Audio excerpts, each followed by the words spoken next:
And so good to have you. As we got serious and as well as go flexible this morning. Remember, Kelly and I did promise you that Galaxy today will be bringing some kind of flavor. Maybe it's something just for those of you who are sitting back at home and wanting to know what's in town and then wanting to know how best to be you. Well, for today's topic, you get to be learning a whole lot about the social media as well as the use or the abuse of power. I'm talking too much now. My name is Uche Onyekuluche, and joining me on the program today are beautiful damsels. I'll start with Funke Oshin. Good morning, Funke. Good morning, Uche. My name is Funke Oshin. Thank you so very much for joining us today. And of course, we promise you a whole lot of fun today, and you're going to learn. I'm so happy to be on the show, Galaxy Today. It's my first, should I say my debut Galaxy Today experience. Thank you so much for joining us today. Okay, so not just Funke alone, like we all said that it's going to be, Kelly said it's going to be momo, meat, shaki, and the rest, all those stock fish we make it. And of course, we have one of our newscasters around in person of Rita Omodia. Good morning, Rita. Good morning. Thank you very much, Uche. I must say you're looking very ravishing today. Oh, like seriously, Rita, I should give you that credit. Looking all pink and Thank you very much. Good morning, our viewers. It's a lovely Monday morning. You know, I woke up this morning. I was struggling. There's this thing about Monday. I don't know if it happens. Yeah. You know, from the weekend, you've enjoyed resting and all, and to wake up on Monday to come to work It's is like just you're so struggling out of bed. Yeah. But why is Monday like that? I don't Sundays know. for resting. You rest like every day, and you rest all through the day. And it looks like waking up on Monday. It looks like I need more rest. Yeah. Like you never have enough rest. Forget adulthood is a scam. I would say that. You know, when we were younger, it was more like, okay, I will just go to school. Yeah. But now you're going to work. You're trying to look for how to make money, And you're get bread, and responsible all for that. yourself now. Yes. Nobody's responsible for you. But don't worry, it promises to be a very fun and interesting Monday today. Exactly. So Rita, we did know that a couple of things happened last week. Yeah. Let's take it from the upper weekend. We had the issue of a rape by Busola Dakolo and then Pastor Fatoyibo. Yeah, very disturbing news. Exactly. And just in between, about a couple of days later, there was this thing about the senator as well. You know, and it felt like the whole country was like, okay, what is going on? You know.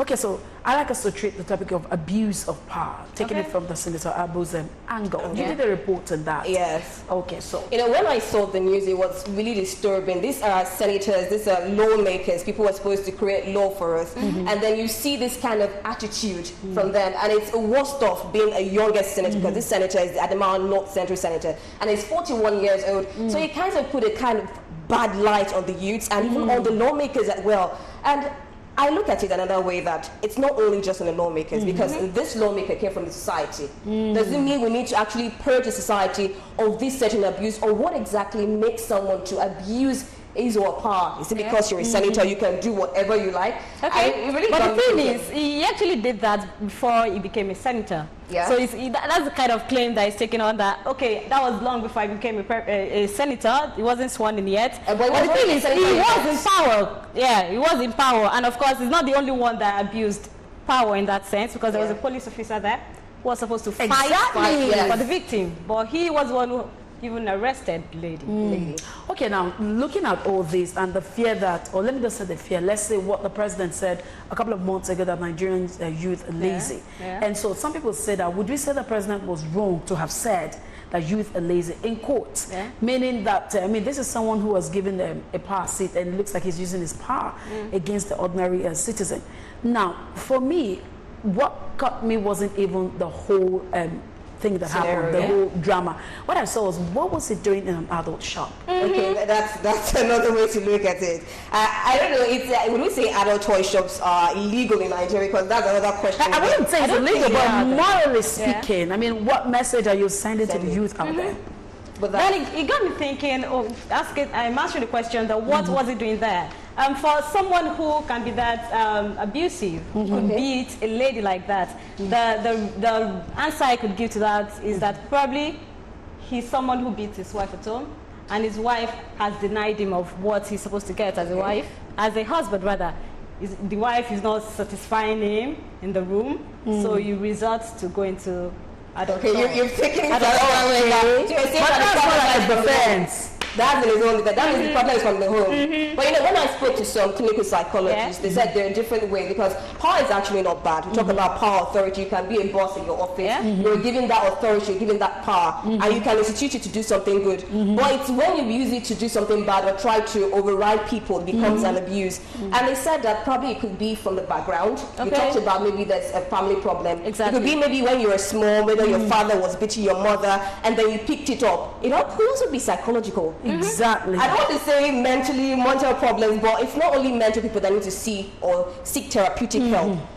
You can, if you're having problems with your temperament, you talked about that, why is it going to an adult toy shop? You said problem in the home, it still goes to the mental health. So the mental health of Nigerians, how are we actually treating it well? That's another area we can look at it. Okay, but you know, in all this, it's just like, I would say that it's the image we portray that matters after all. Okay, so that doesn't look like we're talking too much. Let's go see this report by Rita Omodia, and when we return, we'll be going into the case properly. Did I say case? Oh yeah, case. It is a case. Remember, to be part of this program, all you need to do is to send an SMS to the number that will be written on the screen. Do not call, just an SMS. And of course, in between the program will be also related with our outstations in Abuja and Ibadan. So do not go. We'll be back after this report.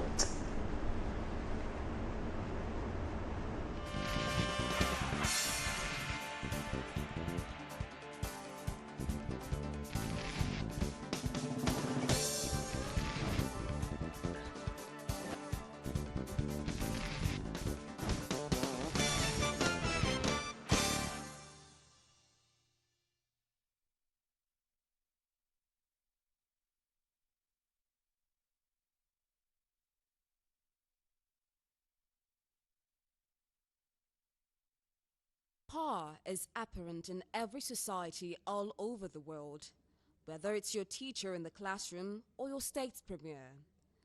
Power itself is not necessarily a bad thing, with many cases of power producing positive results. However, it is when power is combined with abuse that a problem begins. Many people in power abuse their positions through authority with manipulative strategies. Such behaviors can have negative, inaccurate, unfair, or even biased outcomes.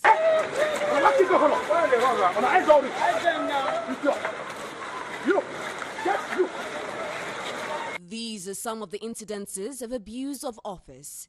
Its latest trend in Nigeria is one of the youngest senator, Elisha Abu, representing Adamawa North Senatorial District, who was seen in the video published by Premium Times attacking a lady in a store. Take it easy now. You are very stupid. What's your problem? You are very stupid. I think you are very stupid. I began with you. Are you mad? I know where you go. I think you are very stupid. This and many more have sparked outrage on social media, calling for his arrest and ordering for him to step down. Opinions gathered from experts in fields bordering on security, protection of human lives, and rule of law shed more light on the matter. A legal practitioner, Michael Munat, says assault on any individual is punishable by law due to infringement of human rights. According to him, nobody is above the law, and such perpetrators under criminal offense law must be arrested and prosecuted. Before the law, everybody is equal. Before the law. And so, if the only thing is that if you are like the president of this country, you are immune to certain things that you do by virtue of your office. You are immune. But the moment you step out, if you commit crime, you are going to be prosecuted. You have the right to report any assault to any police station. The police will immediately start investigation and then get the person arrested. And if found to be true, it will be prosecuted. Meanwhile, Chairman Committee for Protection of People's Mandate, Nelson Nekunjumi, is of the opinion that the youths have a great part to play in the country as future leaders. He advocates for machinery or feedback society and charges media on reporting such cases to avoid reoccurrence. That government involves every citizen, whether as a government or as a governed. And one of the ways we can check abuse by elected or appointed public officers is for us to advocate for there to be a machinery whereby the system can have a feedback mechanism such that you can report And we are at the level of civil society, we also hold the society that responsibility to be a watchdog, just like even the media also has the responsibility that where abuses are reported, we hold ourselves the responsibility of, putting the searchlight on those abuses and ensuring that justice is done to the society. In an interview with security expert Roy Ohidieve, implores for better security apparatus in companies with individuals and knowledge of company policies. In a workplace, there must be that training and that refresher. There must be the technological presence to also call for all those protective measures. And there must be the awareness that it is legal for you to defend yourself. Studies also shows that an individual could likely misuse power through emotive language, brutal physical actions. This was corroborated by clinical psychologist Dr. Chinelo Keke, who revealed that frustration, depression, childhood background, substance use are trigger factors that could lead to a person abusing their position. She called on victims and perpetrators to seek therapeutic help. Some of the time, you find out that victims are also of physical abuse have had problem as a child also being abused. So because of that, that may set precedent for them being a victim of abuse. For some people, it might not be that case. Now, for the perpetrator, usually we advise that they seek help on emotions management. Absolute power corrupts absolutely. Nigerians are no longer quiet or docile. There is the urgent call for justice to be served. Nigerian people.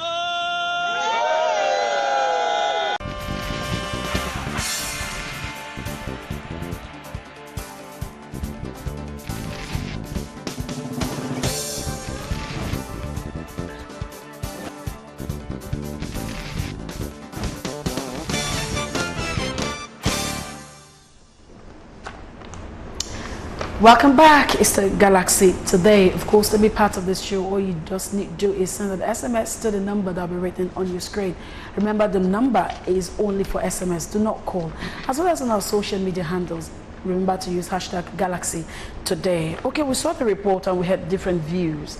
We saw a security agent is saying one of the things or one of the ways if you find yourself in an abuse is legal to defend yourself. Yeah. But you know, some people, we've had cases where people say self-defense and they commit murder. And then some would say self-defense and they mar or scar people for life. So are we going to say that when it comes to defense, when it comes to defense in the case of abuse, are you saying that nothing you do is too much, or you can't go too far? You can't say that whatever I do is not too much. Okay. How far can I go to defend myself? I feel a security expert or a legal person would say there are different measures. Remember when you were small, there are things like if you watch movies, carry a pepper spray or something. But they are not saying you should kill another person because the person has abused you. But I think there are other measures. Security experts too will give other measures that you can use simple things to get away with it for self-defense. But sometimes self-defense would warrant you maybe killing the person at some point. I don't think that is legal. I think I was going to ask that you say self-defense illegal. Okay. Because your life is at stake. Because if the person could also kill you. If the person is with a weapon. All right. I like us to let's go see one of our guests in Abuja, a person of Aisha Yusufu, an activist and member of BBOJ. Good morning, Aisha. It's good to have you on the show. We are looking at abuse of power. Taking a look at the recent case of Senator Abba, who of course was caught abusing a particular lady in an adult store. I'd like you to take it from that angle when it comes to abuse of power. Like, to what extent, or would you say one used as an abuse power? To what extent would you say people go to abuse power? Particularly those in the seat of power, those in position, you know those I'm talking about. To what extent would you say they've abused the use of power?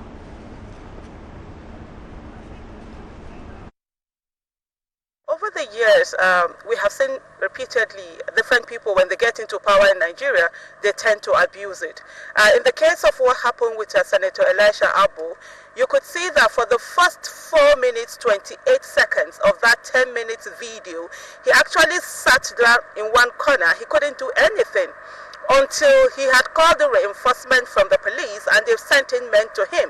And you could hear in that video where he said he had called the AIG, the Commissioner of Police, and also the DPO Maitama. And they sent in the men to him, and then he had started harassing. The police are supposed to enforce law and order. In this case, we saw a policeman standing there while the law was being broken, in short, aiding and abetting the breaking of the law. And that we say it's not acceptable. One of the things we consistently say in this country, that every Nigerian is a citizen, and the instrument of the state must be used to protect each and every one of us. It doesn't matter what power you have, it doesn't matter what's your political status. As long as you are a Nigerian, you must be protected by the law. And no Nigerian is more Nigerian than any Nigerian. So what we see now is that some people get into power, they are able to call the police. Unfortunately, the police and all the security agencies have not realized that their allegiance is to Nigerians and Nigeria, and not to political party, neither ruling party or people in political offices. But what we have seen over the time is that when people have money or they have power, they tend to abuse it, and this must stop, because no Nigerian is more Nigerian than any Nigerian. In his own light, he has actually apologized, and the police has arraigned him. Would you say that the apology is enough? Because some Nigerians are also calling on him to step down from his position. Would you say the apology is justified? Enough. First of all, that was not a heartfelt apology. That was a classic apology of a classic abuser. They abuse you, and then they come home, they will buy you roses, they will buy you gifts, they will do all sorts of things, and then they go away. Fine and good, he has said the words. If you even listen to him, he practically apologized to everybody before he actually apologized to the person that he beat. And he will come on to say that, oh, he doesn't want to go into what happened. This was the same person who had denied, who had lied that he had done any of that. And then he sent in an apology. It's not okay. Fine, we've heard your apology, but he needs to be suspended. His people need to recall him back. He needs to face the wrath of the law. He needs to be prosecuted, and the right jail term given to him. I think right now that it's sadly enough, like I say, even in this country, women are not protected enough. When a man beats a man, it's known as discipline, and it has a higher jail term. But when a man beats a woman, it's known as a misdemeanor, and it has a lower jail term. That's unacceptable. We are all human beings in this country, and we should be treated as one. The fact that I'm a woman doesn't make me a subhuman in this country. I'm not less of a citizen. When Abbo was looking for vote, he didn't ask for men only to vote for him. Everybody voted for him, and he had the guts to raise his hand. That is somebody that is supposed to do laws, that was supposed to protect me as a woman. Right now, I keep being beaten. The penal code in the northern part of the country says that a man can beat his wife as long as he's going to discipline her. Hello? Who ensures what discipline is all about? And this is the kind of person we have there that is supposed to be a senator, that is supposed to watch our back, that is supposed to take care of. He's there, he's actually beaten in public. Only God knows what he does in private. And I think if Nigeria was an ideal state, he shouldn't be our senator. He should go home, he should face whatever term the court gives him, and at the end of the day, he should have 1 year anger management therapy.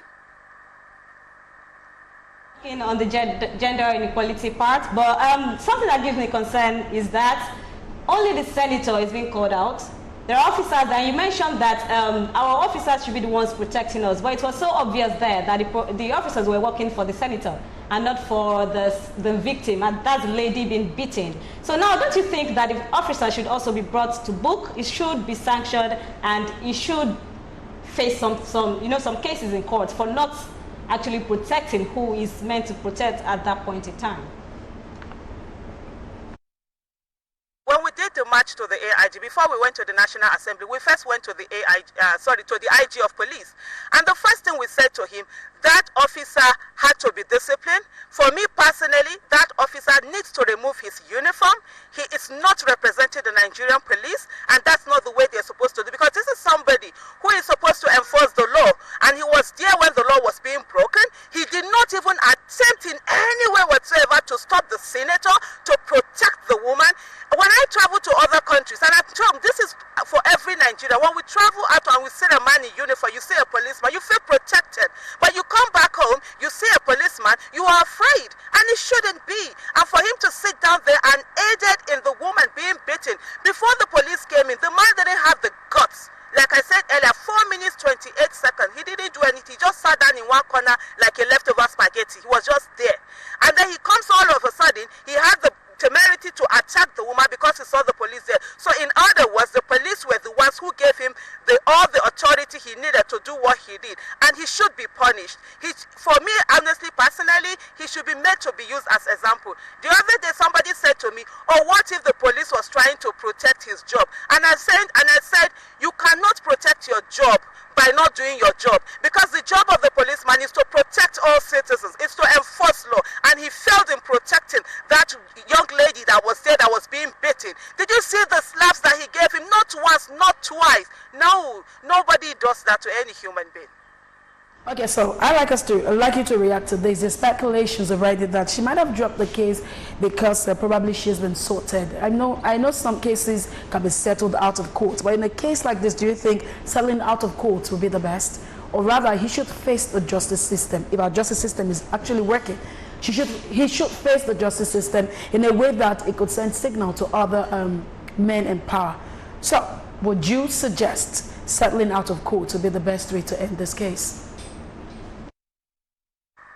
Well, the thing is that in civil cases, you can settle out of court and do all the things that you need to do. But in criminal cases, it is not about settling out of court. They will do their settlement, because not only is he going to be prosecuted, the woman should press for charges, she should press for monetary punitive damages and get whatever money she can get out of him. If it's possible, let her get #1 billion out of him. That's a different aspect of the case. But in the case of the crime that was committed, because the crime was committed, there is evidence of that crime. It's on video, and you could see it. And so even if the woman decides not to press charges, the police have to prosecute it, because we can all see where a crime was committed, and he has to face the law. A senator or whatever is not above the law.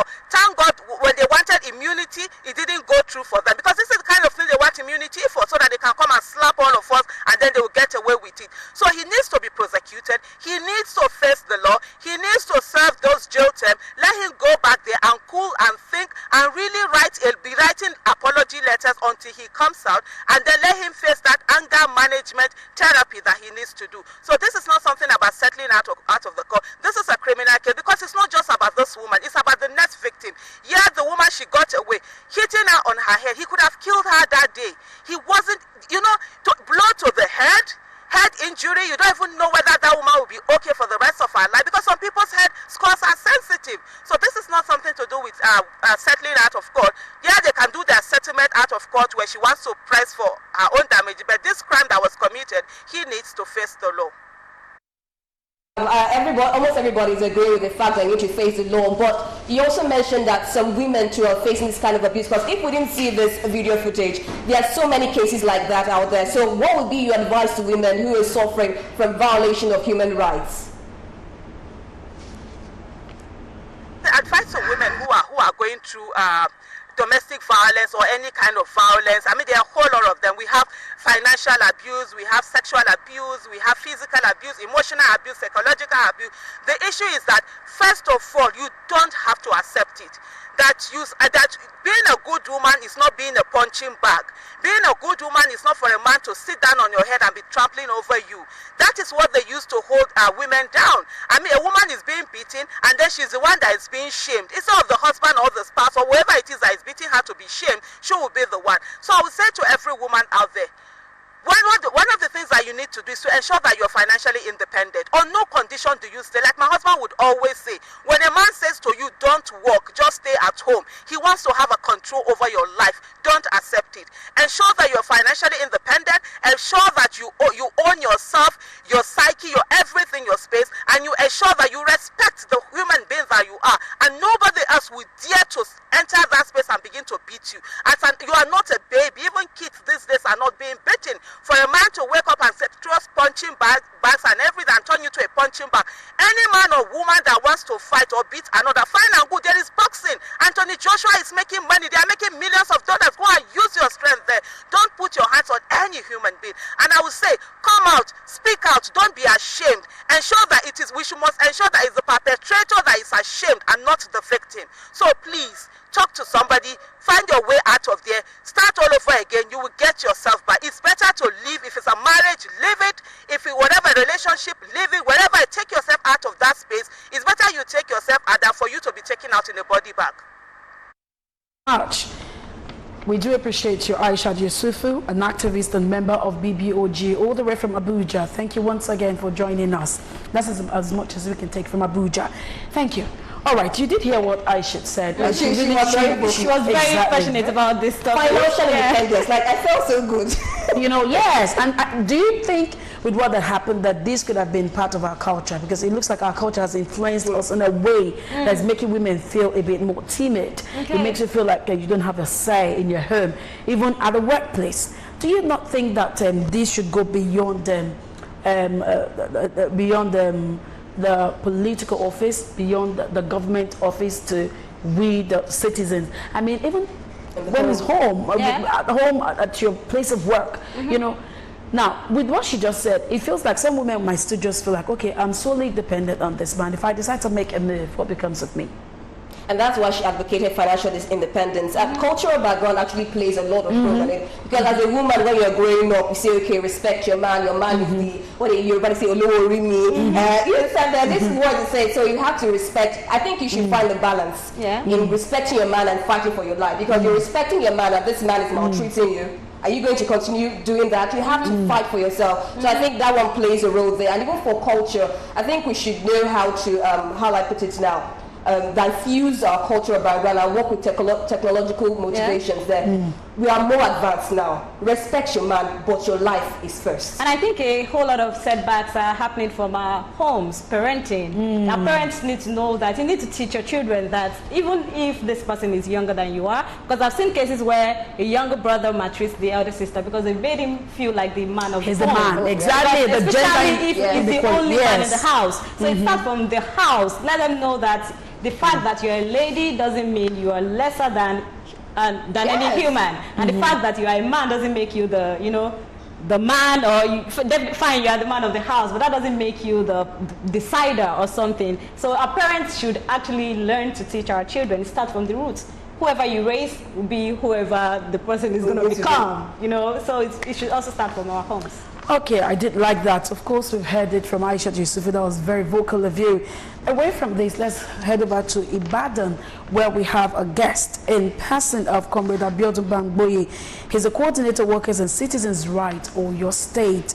Comrade, would like you to address this issue, particularly from the angle of employer to employee. How would you rather we handle the use of power, basically more of abuse of power, where we see probably one who is the head and trying to abuse a subordinate. Abuse in context, not sexual abuse. Now we're looking at abuse in terms of probably mental abuse or physical abuse.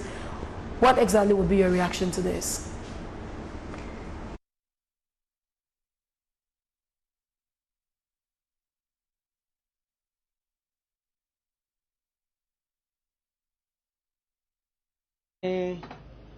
My reaction will be that of to condemn it, because it is not a fault of any woman to be a woman, and that you are a woman doesn't make you to be an inferior to the opposite sex, which is a male or a man, as the case may be. But if you look at the way our society is configured and characterized today, not only in Nigeria, it is a global phenomenon. Women suffer what I will call a double oppression. Double oppression is that, for instance, women who are workers control, that men who are workers suffer. A minimum wage Let's just go take this commercial break. We'll be back, still speaking with you, comrade. Just give us a few minutes, we'll be back. We'll take this commercial break, and when we return, we'll be speaking with Comrade Abiodun Bangboye from Oyo State.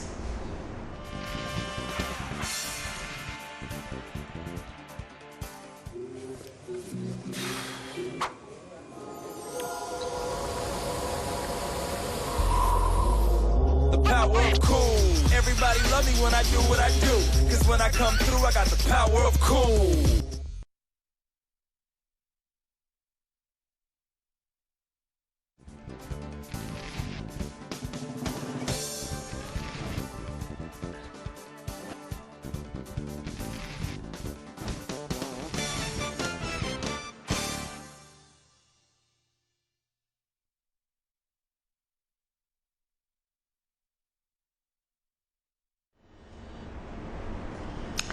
Welcome back. It's still Galaxy today, and of course we did promise you that today's episode is going to be quite different. We were speaking with Comrade Abiodun Bangboye. He is the coordinator workers and citizens rights in Oyo State. Before we took that break, okay, so Comrade, let's go back to what we were discussing about. You were saying something. We had to take that break. A big apology to that. So continue, please, Comrade. Go ahead with what you were saying.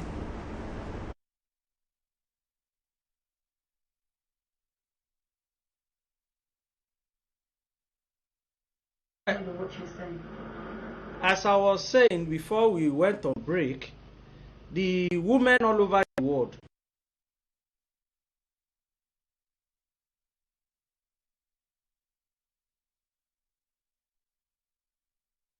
except if we want to fool ourselves, it is rooted in the inequality that the system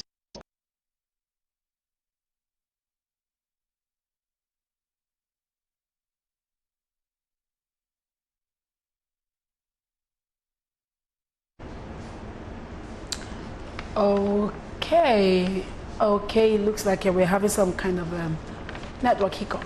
We'll be back to Ibadan for a bit. Okay, go ahead, sir. You'll be the one.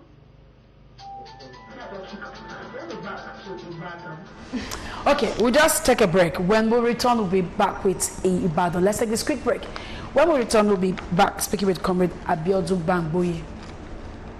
Is apparent in every society all over the world, whether it's your teacher in the classroom or your state's premier. Power itself is not necessarily a bad thing, with many cases of power producing positive results. However, it is when power is combined with abuse that a problem begins. Many people in power abuse their positions through authority with manipulative strategies. Such behaviors can have negative, inaccurate, unfair, or even biased outcomes.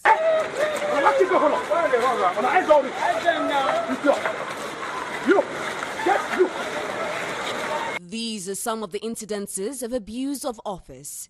Its latest trend in Nigeria is one of the youngest senator, Elisha Abu, representing Adamawa North Senatorial District, who was seen in the video published by Premium Times attacking a lady in a store. Take it easy now. What's your problem?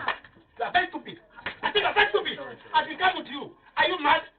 I know where you go. I think you are very stupid. This and many more have sparked outrage on social media, calling for his arrest and ordering for him to step down. Opinions gathered from experts in fields bordering on security, protection of human lives and rule of law shed more light on the matter. A legal practitioner, Michael Munat, says assault on any individual is punishable by law due to infringement of human rights. According to him, nobody is above the law, and such perpetrators under criminal offense law must be arrested and prosecuted. Before the law, everybody is equal. Before the law. And so, if the only thing is that if you are like the president of this country, you are immune to certain things that you do by virtue of your office. You are immune. But the moment you step out, if you commit crime, you are going to be prosecuted. You have the right to report any assault to any police station. The police will immediately start investigation and then get the person arrested. And if found to be true, it will be prosecuted. Meanwhile, Chairman Committee for Protection of People's Mandate, Nelson Ekunjumi, is of the opinion that the youths have a great part to play in the country as future leaders. He advocates for machinery or feedback society and charges media on reporting such cases to avoid reoccurrence. That government involves every citizen, whether as a government or as a governed. And one of the ways we can check abuse by elected or appointed public officers is for us to advocate for there to be a machinery whereby the system can have a feedback mechanism such that you can report. And we are at the level of civil society, we also hold the society that responsibility to be a watchdog, just like even the media also has the responsibility that where abuses are reported, we hold ourselves the responsibility of putting the searchlights on those abuses and ensuring that justice is done to the society. In an interview with security expert Roy Ohidieva, implores for better security apparatus in companies with individuals and knowledge of company policies. In a workplace, there must be that training.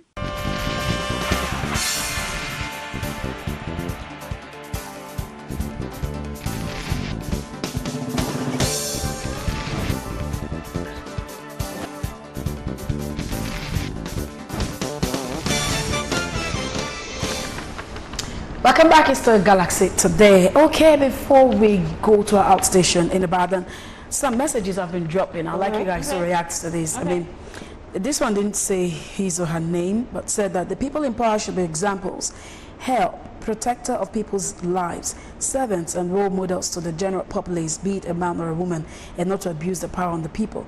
The grassroots voted them in to represent their interest. And he further said, yes, he's apologized, but still he has to be punished to serve as deterrent to other erring political actors, not only in Nigeria, but the world all over, as the world is watching. Well, as I said earlier, the world is watching. Yeah. Social media is, and I don't think really on. I don't think they don't know what they're supposed to do. For example, the senator obviously knows that he's not supposed to abuse, not supposed to abuse the public, not talk of even people that are personal to him, maybe in his homes or anything like that. So it goes beyond them. We telling them to not abuse. They know all these things, and I think it's important that he sees a therapist, like Aisha said earlier, for his anger management. And everyone should know that we all have our own anger issues. How to manage this is what is important, because you have a younger sister or a younger brother, you have younger siblings, and you could even abuse your own power. Exactly, even your children. Out your anger on them. So it's more than them just knowing. We all know. It's about management, how we manage this power. You know, power is very wonderful. There's a way, there's this feeling you have when you have that power. You have that tendency to abuse it. Fact that, okay, I can tell this person sit down, and you sit down, exactly. you stand. So power intoxicates, absolute power corrupts, absolutely. So I think we should also have mechanism for checks and balances to check, for example, the security system, the police. Let them be the civil society organizations. What are they doing to check the powers of these particular people? So I think we should have that in place. Okay, this one said his name is, my namesake, Uche Daniels, and he said his opinion is that the senator should be suspended without pity. And he went on to rant. Hey, no hate words, please. He went on to rant here and said that he should also go for anger management, like you said. I think he's airing your point. All right. Another one said Senator Abu should be used as a scapegoat to avoid further occurrence. Apology is not enough because you wouldn't know what the wife is enduring. Speaking of the wife, there were speculations that the very first he had died of HIV. We don't know how. You know, that he's also infected with such, and he didn't let his wife know, his ex-wife. So is that some kind of abuse in a way? That's an abuse. Because it's not a kind of abuse, an abuse. Okay. And this is your spouse. You are supposed to tell me what is wrong with you. There's supposed to be truth. So you're not telling me that, okay, you have HIV/AIDS or you're keeping some things from me. You are abusing your fact or your right as a husband. So that is an abuse. And I'm sure he added in the caring of the wife, because the wife wasn't treating herself. Okay, and when it got to the point where she was seriously sick, I'm sure he would the doctors cater to the lady and give her money to go to the hospital. And that's where the doctor revealed it. Exactly. So it's also a way of abuse. It's an abuse. Okay, but let's look at it from this medical point of view, where they say doctor-patient confidentiality. So would you say because all the while she was infected and nothing was done. She wasn't treating herself. I didn't know how often she goes for medical checkup, and it wasn't detected until it went into AIDS, and and at the point of death. Would you say that the doctors failed because they swore to save life? So when it comes to doctor-patient confidentiality, how far can a doctor go? I mean, this is a spouse who's been infected, who's a family. Oh, okay. Okay. Well, I won't know much about this doctor confidentiality because I feel as a doctor, I say, okay, I don't want you to say things. That is why the problem still goes back to the home, to the man himself. He was supposed to have told his wife about this, and a lot of men, or rather a lot of couples are having that problem in their marriage. You don't tell your wife you are having this particular problem. Some people even go outside infidelity. You go and carry disease and you don't tell your wife about that. But for doctor confidentiality, if the doctor says, if you tell your doctor, I don't want when a life is at risk. I mean, I give a case now. Yeah. I've been there where an in-law of mine who was a doctor said he had a patient who was pregnant, and she was told that it was going to be through CS. And coincidentally, the husband happens to be one of his colleagues back in the day, and he saw the husband, and all they tried doing was counsel the lady into telling the husband, why wasn't that encouraged? I mean, this is a life at stake. And when we talk about mortality, we look at mothers, women, and children. So that's like taking a life, you've just taken a life out and killing a particular generation, if you ask me. So why wouldn't, because if this is to get to court, do you not think that the doctor will have a role to play in here? I think why was it silent? I think okay, we are not married, but you are married. Is there anything you could go through, like any medical issues you could go through, and you tell the doctor not to tell your husband? Hell no, you should have everything because it's the next of kin. It is even beyond the doctor. Okay, I don't know about the medical, whatever medical implications, but I think personally the man has a whole lot. I don't think the doctor is with the couple. Yeah, I don't you are supposed to tell your wife everything. That okay, not everything. You're a married woman, I know. No, but I think you should. For the sake of future, you don't know what can happen the next minute. I mean, if this person is your next of kin, you should know everything. Absolutely. Maybe the way you say it matters, but you should know, your spouse should know everything. Okay, so away from that, another, someone here said his name is Uncle Joe from Lagos. He said self-defense when abused by the powerful is not encouraged or easy due to our judicial system. It costs a lot of money to try to fight for your right in Nigeria. Okay, wait, he said it's not applicable in Nigeria. Yes, he's trying to say that to fight the rich when it comes to the justice system. Okay. It looks like, it's not like we do not have a law that can treat this. From what I deduced here, it looks like the justice system just have a way of favoring the rich. So does it mean that our justice system has an issue? It's played out in the video.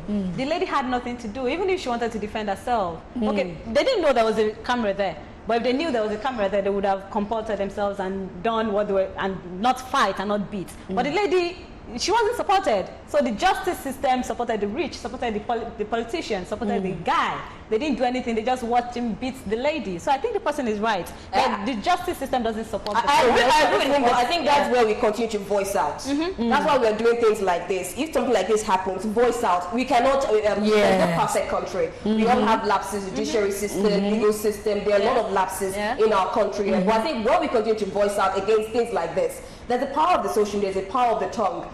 Continue to complain about it, and we hope that things will be done about it. That's and I think, and this is 2019, I think the government has something to do, and that is erecting CCTV in almost everywhere. Yes. Thank you. What if there was no CCTV there? The man would have just done that, beat the lady. Probably he's doing It's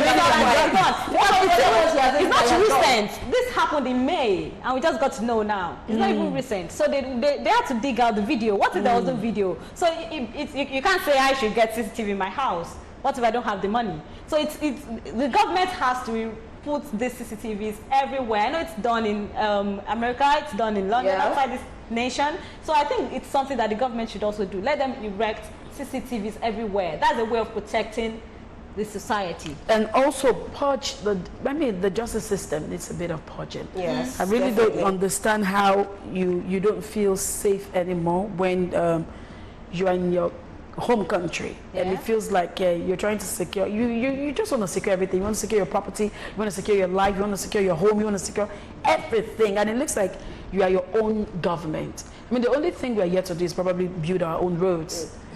I mean, you do virtually everything yourself. And I think the government should start looking at that.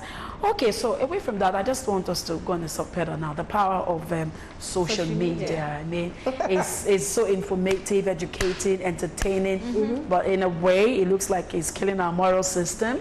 Yeah. We can agree with that very well. Take that out at all. Social media has become so powerful. I don't think there's any day, I don't know, that you've gone without WhatsApp or Instagram. Yes, or Twitter. You wake up, you don't even have a problem. You wake up the next day, just carry your phone and you look at social media. So social media has really become very powerful. In other words, anything that comes out from social media, if it is bad, it's going to really spread. If it's good, it's going to spread. So we have to look at a way to curtail all these things, but that's where the advantage of social media comes from. But do you not think in a way it has a way of dissociating bonds? It doesn't make people bond. I mean, we could be here and we all have our phones talking and there's no time to just chit chat, you know? Exactly. So I'm wondering, it has a way of straining. Yeah, because you could, I've gone out with friends before and there will be just one friend that is just glued to a phone. Like, you'll be talking about, oh, sorry, what did you say? So it's a way of dissociating you from your somebody. Couples, husband and wife will be in the house and you're not talking to yourself, you're just touching your phone. So it's possible.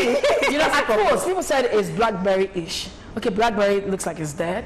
Yeah. And now they use that? Yeah, well, but that's where it all started from. Yeah. That's where it all started from. When people just, you see them walking. I mean, a whole lot of people have lost their lives because of the social media thing. Yeah. Now, if you were to suggest to the government how to curtail this, how would you? Because the influence is so massive, and it looks like a lot of children are being trained by the social media and no longer the family values anymore.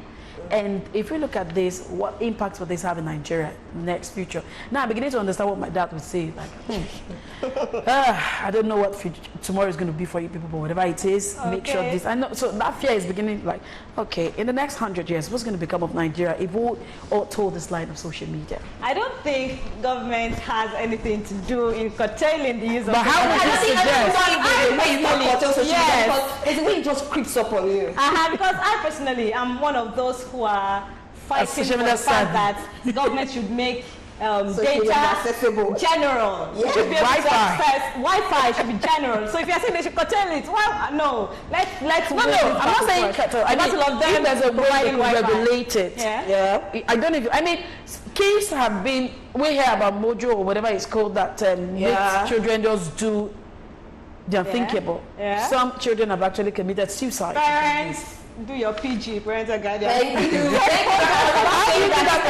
it starts from the home. I don't think it's curtail your child on what to do. Fine, government has a role to play, but there's a way social media is these days. It's bigger than us. It's bigger than what you can see. So you're saying, okay, you want to try and curtail it. Start from the home. Every problem starts from the home. Your child there. What is your child watching? Look at it well. You understand? And encourage your child or teach your child, okay, on what is wrong and what is right. Let your child be able to diffuse, okay, I don't want to watch this, I want to watch this. Exactly. I think that is where it will start from. For the government can do its own part, but I feel it's bigger than all of us. Okay, now if it's bigger, then why do we not have informative pieces that can make us more educated about things? For instance, I know that during the last election, a whole lot of issues happened, and I was wondering why the National Orientation Agency didn't use the social media to educate people more about the election. So why would it look like immorality thrives more in social media than educative pieces? I think generally bad things thrive. You know that bad news spreads like fire. You know, the good ones will not spread, the bad ones will always spread more than fire. I think, and for me, that's just it. Bad news, so you just have to differentiate between the good and the bad ones. But government still has the work to do on it. But I feel it's still bigger. Because I would say that even recently, it's like social media is taking the place of government.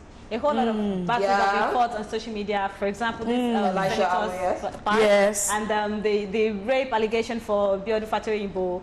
Everything happened from social media. And then the Chloe in Abuja, a 4-year-old girl that was raped, everything started from social media. People are fighting on social media right now. The Ruga thing, it started from social media. Not social media though, but the fight for it, against it, started from social media. So I think social media has a whole lot of power. So how to manage this power?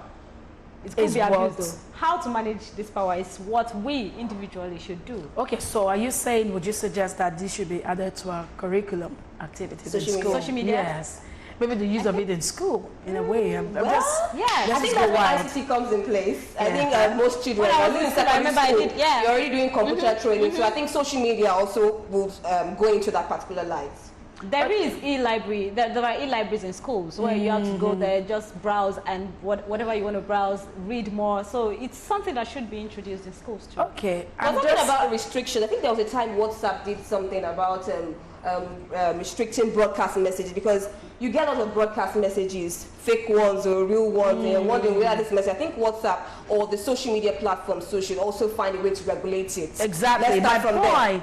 Because I'm looking at, if this is not regulated, then a whole lot will be going on. Exactly. A whole lot. I know a lot of people got reached via social media. I mean, there's no need. I mean, it's really affecting a whole lot. Beyond, you see people no longer own stores. All they just have is online stores. They don't need them to get a physical store. And this has actually helped fraudsters to defraud people of their money.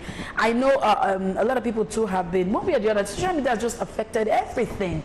And you're wondering what is going on. But that's the negative side. Let's still look at the positives. Yes. Negative, social media has also done a lot. Education, a lot of things. So I don't know if we can say the positives outweigh the negatives. In the sense that you can get free information compared to in previous times. So I think the positives too, we can just weigh them. The positives outweigh the negatives and see where we can go on from there. So the good thing is I don't need to go all the way to UK or US to go study. I can actually do it on social media. I don't have to travel to India to get a particular project done. I can do it on social media.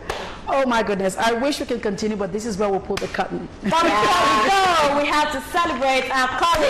Yes! First of all, the editor of Galaxy today. Today's his birthday. That is Daniel Bello. Happy birthday. We love you! On Galaxy today. I'm shouting because of about Galaxy. Happy birthday. And of course, Dewumi Adeoti, the producer of Nigerian television fashion show, as well as a producer for GPS. Yeah. You already know who we're talking about. Special. Sweet, sexy girl. We wish you all the best, baby girl. Make sure this is the best you have yet. Okay, and a big thanks to our guest in Ibadan, Comrade Abiodun Bamboye. It was a pity we couldn't take you. We're so sorry about that. He's a coordinator of workers and citizens' rights in Oyo State, as well as Aisha Yusufu, activist and member of BBOG from Abuja. We'll see you same time again at 10. It's going to be more exciting. Make it a date with us. I'm Uche Onyekuruji. Bye for now. And I am Funke Oshi. Thank you so much for joining us today.